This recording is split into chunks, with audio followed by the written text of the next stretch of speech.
அனைவருக்கும் வணக்கம். மிதுன ராசினியர்களுக்கு அடுத்த 7 நாளில் சூரியன் புதன் கேது இணைந்து சஞ்சரிப்பதால் நடக்க இருப்பதை யாராலும் தடுக்க இயலாது. அந்த வகையில் மிதுன ராசினியர்களுக்கு இந்த அடுத்த 7 நாட்கள் முழுவதுமே என்ன மாதிரியான நன்மைகள் எல்லாம் ஏற்பட இருக்கு, கிரகநிலைகளின் ரீதியாக அமையிருக்கும் சாதகங்கள் என்ன, பாதகங்கள் என்ன, மேலும் என்ன மாதிரியான நன்மைகள் எல்லாம் உங்களுடைய வாழ்வில் ஏற்பட இருக்கு. குறிப்பா மிதுன ராசினியர்களை பொறுத்த வரைக்கும் அடுத்த 7 நாட்கள் முழுவதுமே கிரகங்களுடைய சஞ்சார நிலைகள் என்ன என்று பார்க்கும்போது மிதுனத்தில் குரு பகவானும், கடகத்தில் சுக்கிரனும், சிம்மத்தில் சூரியன் கேது புதன் ஆகிய கிரகங்கள் இணைந்து புத ஆதித்ய யோகத்தை உருவாக்குகிறாங்க. கன்னியில் செவ்வாயும், கும்பத்தில் சனி வக்ரகதியிலும் ராகுவும் இணைந்து சஞ்சரிக்கிறாங்க. இந்த கிரகங்களுடைய சஞ்சார நிலைகளின் காரணமாக ரிஷபராசினியர்களுடைய மிதுனராசினியர்களுடைய வாழ்வில் குடும்ப சூழ்நிலை ரீதியாக உத்தியோகம், தொழில், வியாபாரம், கலைத்துறை, அரசியல் துறை, மாணவ மாணவிகள், விவசாய துறையினர், பெண்மணிகள் என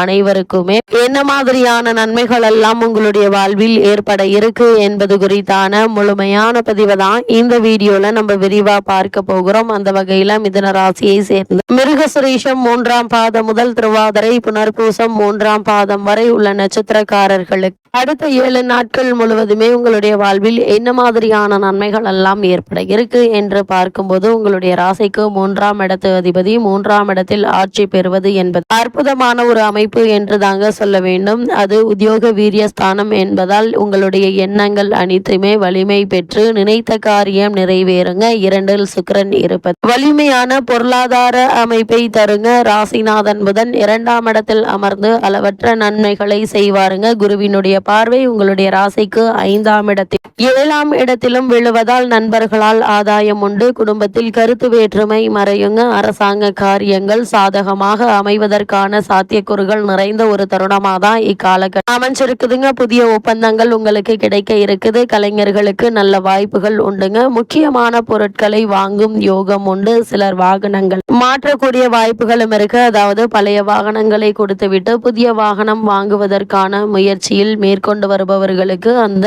வாய்ப்புகள் கைகூட இருக்குதுங்க. மேலும் என்ன மாதிரியான விஷயங்கள்ல இந்த வாரத்தில் நீங்கள் சற்று கவனமாக இருக்க வேண்டும் என்று பார்க்கும்போது பிள்ளைகளால் தேவையற்ற செலவுகள் பிரச்சனை வரலாங்க. உங்களுடைய சேமிப்புகளை கவனமாக கையாள வேண்டும். கன்னியில் செவ்வாய் இருப்பதால் ஆரோக்கியமான எண்ணங்களை ஆக்ரோஷமான எண்ணங்களை கட்டுப்படுத்த வேண்டுங்க. தொழிலாளர்களிடம் கோபமாக பேசி பிரச்சனைகளை வரவழைத்து கொள்ளக்கூடாது. சகோதர உறவுகளிலும் சுமூகமாக இருக்க வேண்டுங்க. அவர்களுடன் தேவையில்லாத வீண் வாக்குவாதத்தில் ஈடுபடுவதை தவிர்க்க வேண்டும் என்பதை கிரகநிலைகள் மீண்டும் மீண்டும் அறிவுறுத்தது. அது மட்டும் இல்லாம மிதுன ராசி நேயர்களை பொறுத்த வரைக்கும் அடுத்த 7 நாட்கள் முழுவதுமே மேலும் என்ன மாதிரியான நன்மைகள் எல்லாம் ஏற்பட இருக்கு என்று பார்க்கும்போது முக்கிய கிரகமான புதன் பகவான் இந்த வாரம் முழுவதுமே சூரியன் மற்றும் கேதுவோடு இணைந்து புத ஆதித்ய யோகத்தை உருவாக்குகிறார். அதாவது உங்களுடைய ராசிக்கு அதிபதியாகவும் 4ஆம் இடத்திற்கு அதிபதியாகவும் இருக்கக்கூடியவர் புதன் பகவான். சுகஸ்தான அதிபதி சகாயஸ்தானத்திற்கு வரும் இந்த நேரம் எல்லா விதமான சௌகரியங்களும் உங்களுக்கு கிடைக்கும் என்பது கிரக நிலைகள் தெளிவுபடுத்துதுங்க. குறிப்பாக ஆரோக்கிய பாதிப்புகள் அகல இருக்கு. அடுத்தடுத்து நல்ல சம்பவங்கள் இல்லத்தில் நடைபெற இருக்குதுங்க. புத்திர பாக்கியத்திற்காக ஏங்கிக் கொண்டிருக்கும் மிதுன ராசினியர்களுக்கு புத்திர பாக்கிய யோகம் கிடைக்க இருக்கு. திருமண மாலைக்காக காத்திருப்பவர்களுக்கும் கூட ஒரு சிறு முயற்சியிலேயே நல்ல ஒரு வரன் அமைவதற்கான சாத்தியக்கூறுகள் இருக்கு என்பதை கிரகங்களுடைய சஞ்சார நிலைகள் தெளிவாகவும் உறுதியாகவும் எடுத்து காட்டுதுங்க. பொது நலத்தில் இருப்பவர்களுக்கு புதிய பொறுப்பு கிடைக்குங்க. பூர்வீக சொத்துக்களை பங்கிட்டுக் கொள்வதில் இருந்த பிரச்சனைகளும் அகல இருக்கு. பெற்றோர் வழியில் சில நல்ல காரியங்கள் நடைபெறுவதற்கான சாத்தியக்கூறுகள் நிறைந்த ஒரு தருணமாக தான் இக்காலகட்டம் அமைஞ்சிருக்குது என்பதை கிரகங்களுடைய சஞ்சார நிலைகள் தெளிவாகவும் உறுதியாகவும் எடுத்து காட்டுதுங்க. இத்தருணங்கள் கிரகங்களுடைய சஞ்சார நிலைகளை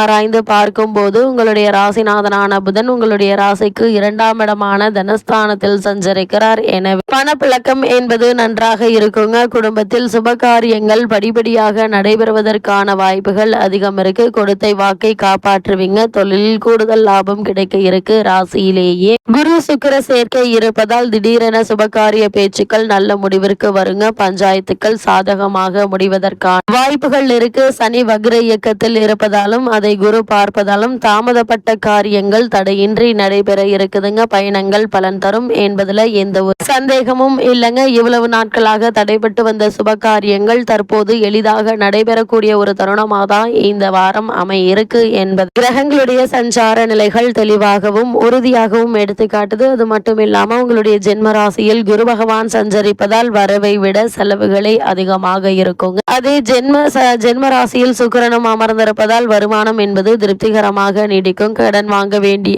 அவசியம் இருக்காது. நெருங்கிய உறவினர்களிடையே பரஸ்பர வாக்குவாதமும் ஒற்றுமையும் குறைந்து வந்த நிலையில இத்தருணங்கள்ல அவை அனைத்துமே நீங்கி உறவினர்களுக்குள் நல்ல ஒரு ஒற்றுமை ஏற்பட இருக்குது. திருமண சம்பந்தமான முயற்சிகள் வரன் அமைவதில் ஏற்பட்டு வந்த தடங்கல்கள் தாமதங்கள் நீங்கி சிறு முயற்சியிலேயே நல்ல ஒரு வரன் இருக்குதுங்க. இருந்தாலும் கூட ஜென்ம ராசியில் குரு இருப்பதால் வரனை பற்றி தீர விசாரித்து ஆராய்ந்து அதற்கு பிறகு வரனை நிச்சயிப்பது உங்களுடைய எதிர்கால வாழ்க்கைக்கு மிக மிக நல்லதுங்க. அதே போல் பாக்கியஸ்தானத்தில் சனி மற்றும் ராகு ஆகியோருடைய கூட்டு சேர்க்கை ஏற்பட்டுள்ளதால திடீர் செலவுகள் பண விரயங்கள் ஏற்படுங்க. உத்தியோகம் காரணமாகவோ அல்லது வேறு காரணங்களுக்காகவோ தற்காலிகமாக குடும்பத்தை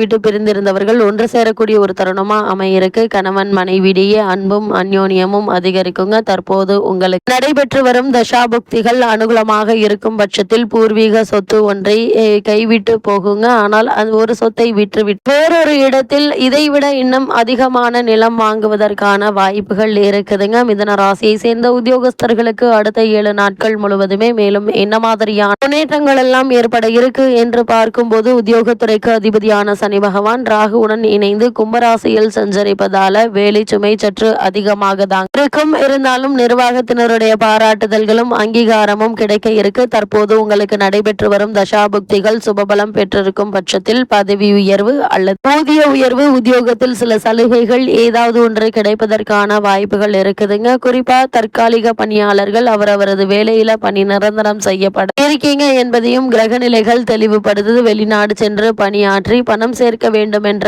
ஆர்வம் இருந்துச்சு அப்படின்னா அதற்கான முயற்சிகளையும் இப்போது நீங்கள் தாராளமாக முயற்சிக்கலாங்க. இடைத்தரகர்களை தவிர்ப்பது மிகவும் அவசியம் என்பதையும் கிரக நிலைகள் மீண்டும் தெளிவுபடுத்துது. மிதுன ராசியை சேர்ந்த தொழில் மற்றும் வியாபாரம் செய்பவர்களை பொறுத்த வரைக்கும் உங்களுடைய ராசிக்கு பாக்கியஸ்தானத்தில் சஞ்சரிக்கும் சனி மற்றும் ராகுவை குரு பகவான் பார்ப்பதால் சந்தை உங்களுடைய பொருட்களுக்கு நல்ல வரவேற்பும் லாபமும் கிடைக்க இருக்குதுங்க. சக கூட்டாளிகள் ஒத்துழைப்பாங்க. புதிய விற்பனை நிலையங்களை திறப்பதற்கு அனுகூலமான ஒரு காலகட்டமாக இக்காலகட்டம் அமைஞ்சிருக்குதுங்க. நிதி நிறுவனங்களுடைய ஒத்துழைப்பு உங்களுக்கு உற்சாகத்தை அளிக்குங்க. அதே போல மாணவ மாணவிகளை பொறுத்த வரைக்கும் காரணமே இல்லாமல் உங்களுக்கு மறுக்கப்பட்டு வந்த கல்வி உதவித்தொகை நீங்கள் எதிர்பாராத நேரத்தில் உங்களுக்கு கிடைக்க இருப்பது என்பது உங்களுக்கு ஆறுதலை தரும் விதமா அமையிருக்கு.